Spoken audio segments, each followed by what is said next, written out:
When a Minnesota kid wakes up in the morning, if they're wondering what their chances of dying of COVID-19, they have 10 times the chance of dying of an accident that day.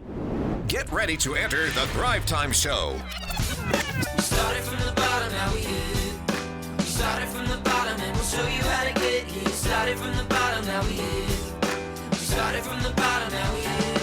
We started from the bottom, now we're on the top. Teaching you the systems to get what we got. Colton Dixon's on the hooks, I break down the books. Z's bringing some wisdom and the good looks. As the father of 5, that's why I'm a dive. So if you see my wife and kids, please tell them hi. It's the CNC up on your radio. And now 3, 2, 1, here we go.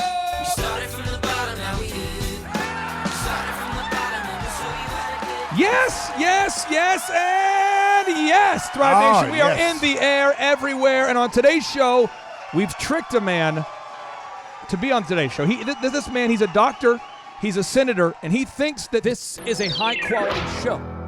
I mean, throughout the years, we have been able to also trick Wolfgang Puck and John Maxwell and the co-founder of Netflix and Square to be on the show. But today's guest is sort of a big deal. Well, typically we only get, he's a poster child for Fox News. I mean, he's been on Fox News. He's been sharing the truth. He's kind of like a hot potato right now. Dr. and Senator Scott Jensen, welcome on to the Thrivetime Show. How are you, sir? Good. Thank you for having me. Okay, I want to talk about COVID-19 case inflation all across the nation because I think it's going to change the national conversation. I really do.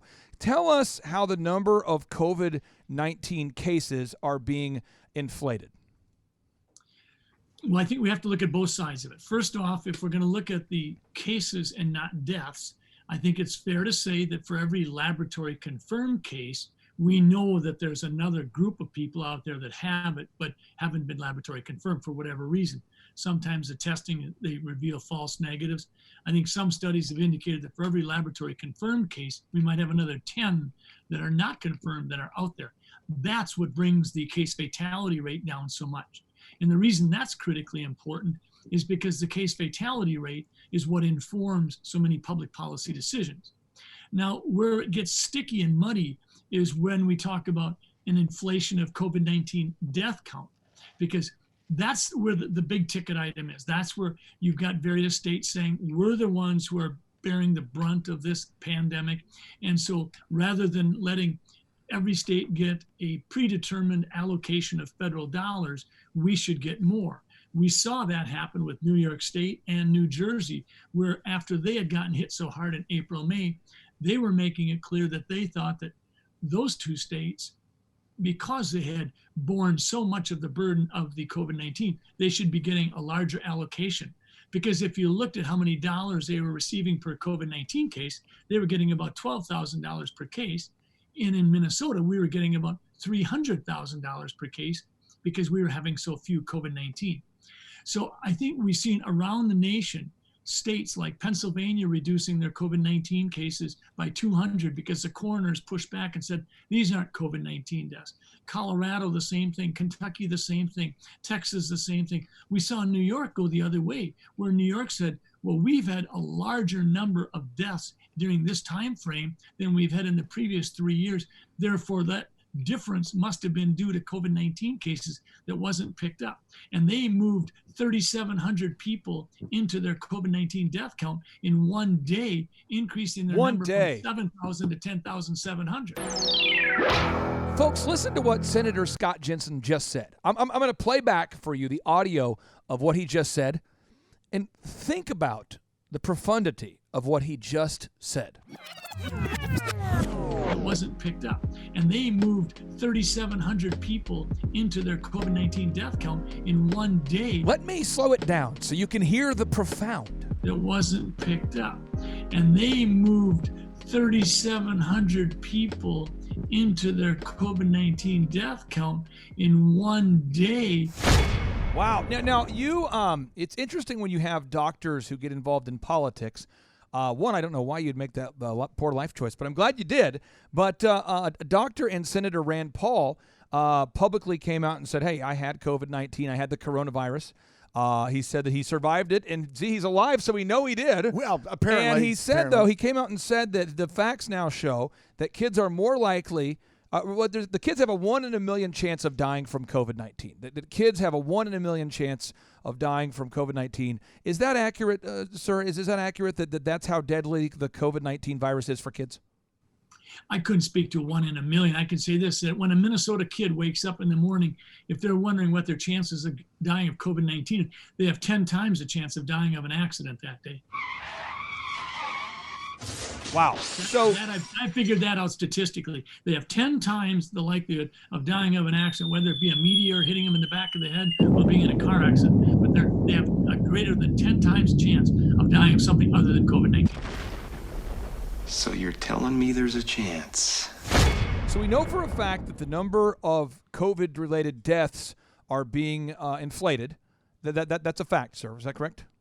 I believe that to be the case in many states. I think in some states, it may not be the case, but I think in many states, we do have an inflation of COVID-19 death counts. And I have so much ground I want to cover with you, but if you could explain it to me on a third grade level, because I'm not a doctor, how are you being coached? How are doctors being coached to falsely say that somebody died from COVID-19? Because I keep hearing stories about people that had an underlying condition, something else killed them, they had a heart attack, car accident, whatever. And then we keep being told through the media that through here on Fox, Newsmax, One America, that these situations keep happening. How are you as a physician being coached to falsely indicate that somebody died from COVID-19?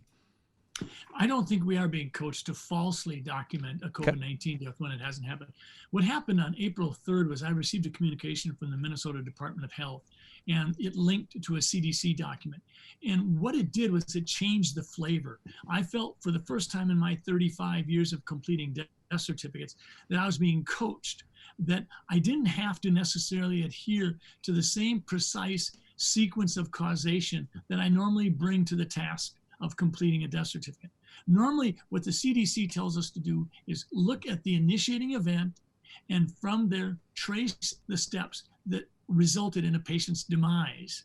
What this document that I received from the Department of Health said was, by the way, if you're not sure, but if you think it's probable or you assume it to be the case or it's reasonable or COVID-19 contributed, you can go ahead and put it down as the cause of death. That was new. And that was why I said, this is not right. Right. And so I raised it up the flagpole. It ended up, I was on a news program a couple of days later. I was on with Laura Ingraham on Fox News. And this is where I got in trouble because I was told that I was accused of spreading misinformation. But the fact of the matter was I hadn't been. I simply protested because I thought for the first time in my career, I was being coached to not feel the obligation to be as precise as I've been in my first 35 years of completing death certificates. How much money, sir, does a hospital get if somebody dies with COVID-19? If a Medicare patient goes to the hospital and has a respiratory infection that's not COVID-19, the hospital will get about $5,000. If they identify that it's a COVID-19 respiratory infection, the hospital will get $13,000 approximately. And if during the hospitalization a ventilator is used, it goes up to $39,000. And that data has been fact-checked by the USA Today and confirmed. Now, Neil Ferguson, if we can remember, it's so hard to even remember this, but Neil Ferguson initially came out with these models that said 2.2 million Americans might die from COVID-19 and 500,000 citizens of the UK might die from COVID-19. And then they came out, there was kind of a retraction. Dr. Deborah Birx came out, the woman who wears the scarves. She came out and said that 2.2 million people weren't going to die and that 500,000 British people weren't going to die. But now they were adjusting that down to 20,000. Yeah, it goes down to 20,000 from 500,000 predicted deaths now down to 20,000, thus meaning that the models were wrong by 25 times. I'm sure many of you saw the recent report out of the UK about them adjusting completely their needs. This is really quite important. If you remember, that was the report that said there would be 500,000 deaths in the UK and 2.2 million deaths in the United States. They've adjusted that number in the UK to 20,000. The math of that, and I'm not a doctor, sir, but that would be like me. Sir, how tall are you, doctor? How tall are you? 6 foot. That would be like me telling my friends, guys, you wouldn't believe, on the Thrivetime show yesterday, we interviewed this doctor. He's kind of a big deal. He is actually a total of 150 feet tall. I mean, that's how bad, that's how it's so off. These models that predicted 2.2 million people might die were super off. But then we said that because 2.2 million people might die, we needed to do a temporary lockdown so that the hospital systems wouldn't be overwhelmed. And now that we know that the models were off by 25 times, what justification is still being used to keep people locked down, these shelter-in-place orders? What justification is being used, sir? They've moved the goalposts. Initially, we were told that we needed to participate in a lockdown, social distancing, don't touch your nose, your eyes, your mouth, because we needed, one, to delay the surge, depress the peak, so that our healthcare facilities wouldn't be overwhelmed by the number of sick people that would come into them. And we have done that. We did depress the peak. We did delay the peak. We did equip our healthcare facilities, and they just changed the goalpost. We never said that we were going to try to squash the number of COVID-19 cases to zero. Why would we, when we know that 99.9% of people that get the disease will recover? The bottom line is the bureaucrats, politicians, and academics have changed the goalposts and said, oh, now what we need to do is we need to absolutely stop this from happening because we have to wait for a vaccine to be developed.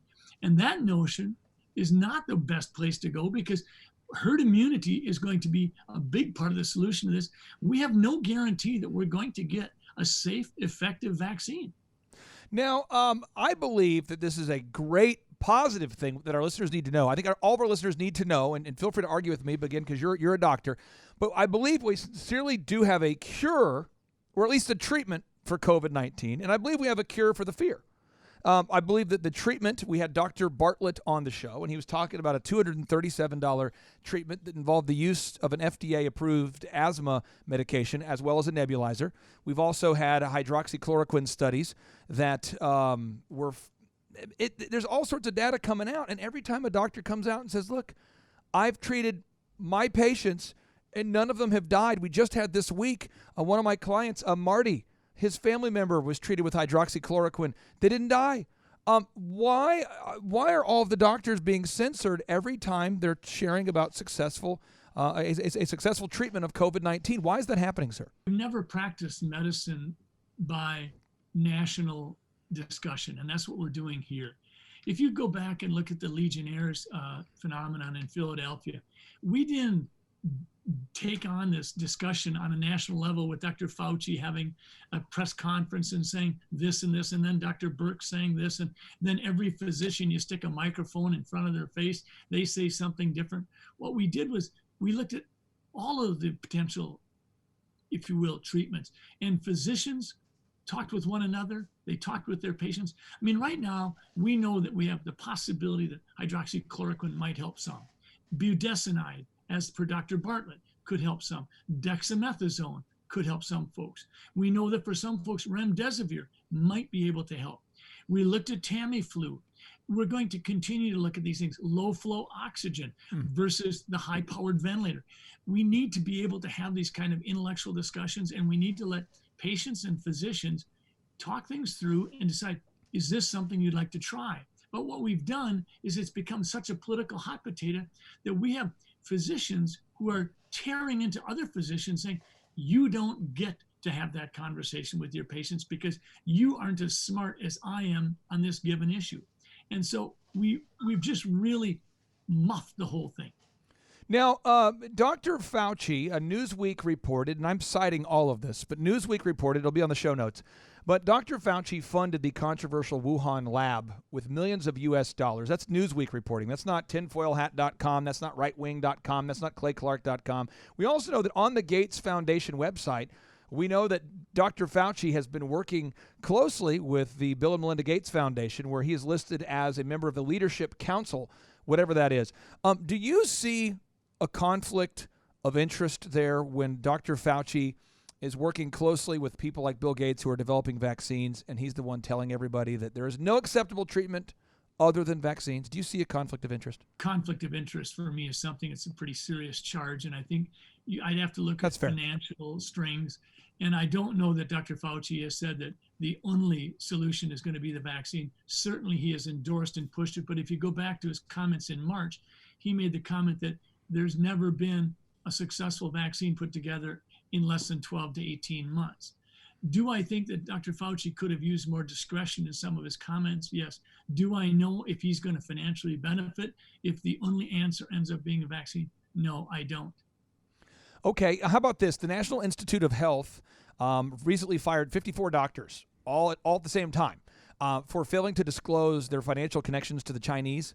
Is that a potential conflict of interest that the National Institute of Health has scientists working for them that are failing to disclose their their financial relationship with the Chinese? What do you think about that?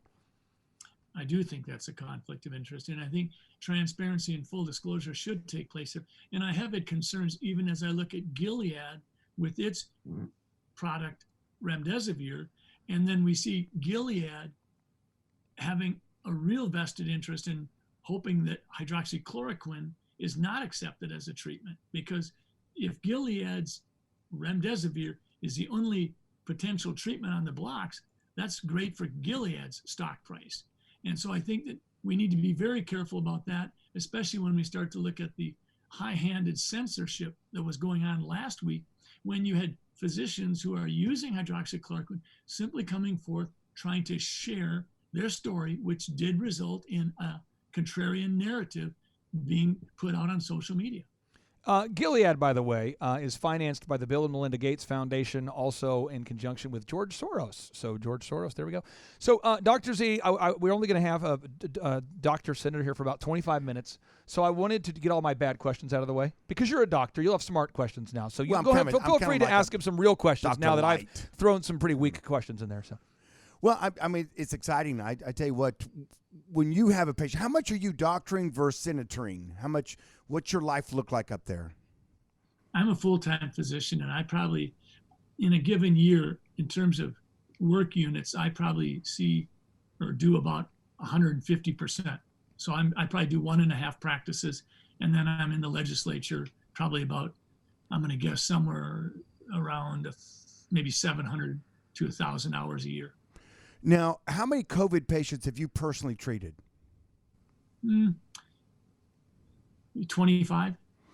And what is the treatment you've used, or what have you sat down with your patients and not obviously telling us any names, we don't want to be inappropriate there, but what have you come up with? What's your silver bullet? Have you found something that's been working for you and your patients? Basically, 40% of people that have COVID-19 won't even know they had it. Okay. Another 40 or 50% will skate through it. So I've treated it very much like I treat other respiratory viral illnesses, whether you're looking at a rhinovirus that causes a cold, right, or whether you're looking at an influenza virus. So it's been fluids, keep your temp down, stuff like that. But if people start to have shortness of breath or a cough that's compromising respiratory function, then we've sent them to the emergency room of the local hospital, and they've really taken over. So basically, in terms of me prescribing budesonide or dexamethasone or remdesivir or hydroxychloroquine, the only medicines I've used are steroid inhalers, which would include budesonide or comparable agents to dexamethasone.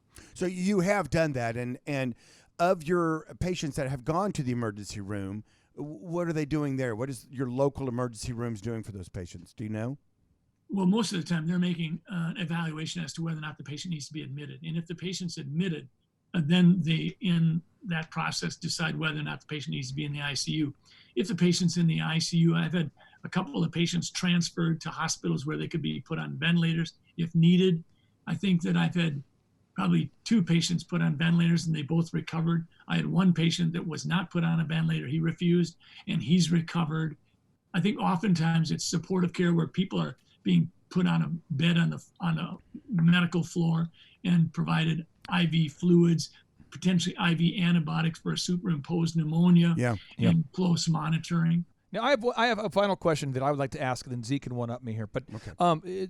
Doctor, from what I've read about you, it appears as though you have a Judeo-Christian worldview. I don't know. Is that accurate? Are you a Christian, sir? Yeah, that's accurate. I was in the seminary before I went into medicine. Okay, and I just want to make sure we're getting this. I believe that faith and fear cannot coexist. And I believe today we do have a cure we have treatments that work. People are recovering from COVID is what I'm saying. Kids aren't at huge risk of this. We have a cure or treatments that seem to be effective. But then we also have, I believe we have a cure for the fear. And I think we need to stop having alarmist statements being made by Dr. Fauci. If you want to disagree with me, it's totally fine. I'm just saying, I feel like if you were the one doing those press conferences, or Dr. Bartlett from Texas, Dr. Richard Bartlett, who used to be an advisor for Governor Perry, I feel like if you two were up there, we would have a different narrative as a country. Do you agree that if we had a different person sharing, doing their press briefings than Dr. Fauci, we would have a different national perspective to what's going on? And the question was, what do I think of Dr. Fauci's contribution to the dialogue? I'm frustrated with it. I think you're right. I think that there has been a fear-mongering that is doing nothing for us. If we had people out there saying, what can I do to personally strengthen myself? I'd say vitamin C, vitamin D, zinc. We'll look at some other things if we need to. Lose 5 pounds, get active, be exercising, and for heaven's sakes, be at peace. We know the immune system doesn't do as good a job when people are revved up with fear. So I think Dr. Fauci could have been a lot more measured.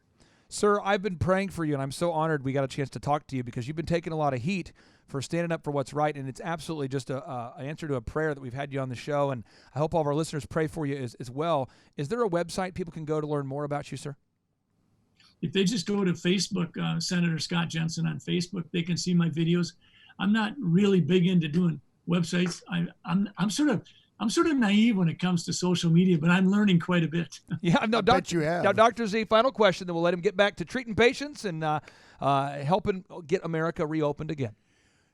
From what you've seen, from what you've experienced, from your knowledge, and from everything you've learned up to this point, let's say that some people that have talked about COVID-19 being the pandemic that's going to end the world, we'll call that a 10 attitude.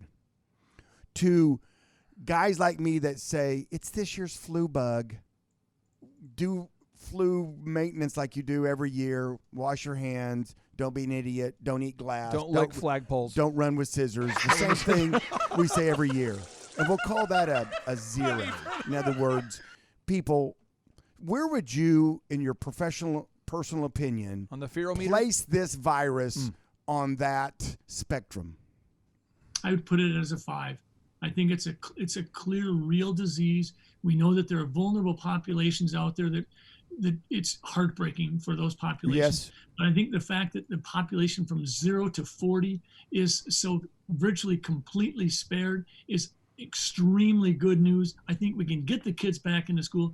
When we get on the other side of this, I think we're going to look to hold some people accountable, and we're going to see that there were a lot of oversteps. There were a lot of things that didn't need to happen. Yeah. I'd put it at a 5. Well, I appreciate your honesty with that, and that's what we've been thinking. We think that it's been way overdone, and unfortunately, when it all shakes out, I have a feeling that if this was an election year, we probably wouldn't have had quite the hysteria that we've had. But if it wasn't this crazy, we wouldn't have been able to have this great man on the show. That's true. So thank you so much for being here, and we'll be praying for you. Thank you very much. Take care. Well done. And now, without any further ado, 3, 2, 1.